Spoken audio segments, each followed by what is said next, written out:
अस्सलाम वालेकुम नाज़रीन, न्यूज़ बॉक्स में खुश आमदीद। मैं हूं मोहम्मद उमर। खबर शामिल करते हैं सांगड़ से। जाली आमिल ने जिन निकालने के लिए नौजवान को बकरे का खून पिला दिया। नौजवान आशिक अली तड़प तड़प कर जान की बाजी हार गया। वाकया टंडो आदम के इलाके मानक थीम में पेश आया। लवाहिकीन का जाली आमिल पीर के खिलाफ कार्रवाई करने का मुतालबा। पुलिस ने लाश तहवील में लेकर पोस्टमार्टम के लिए टंडो आदम अस्पताल मुंतकिल कर दी।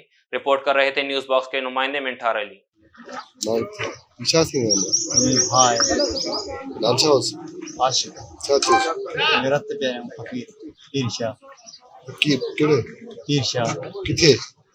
हाशिम शाह पे चोर है तो ये ठीक कोने सोराना थाना है यहाँ पे रत पैर जी कड्डे चले जाओ कड्डे पीछे से तली जाए वो तो दवा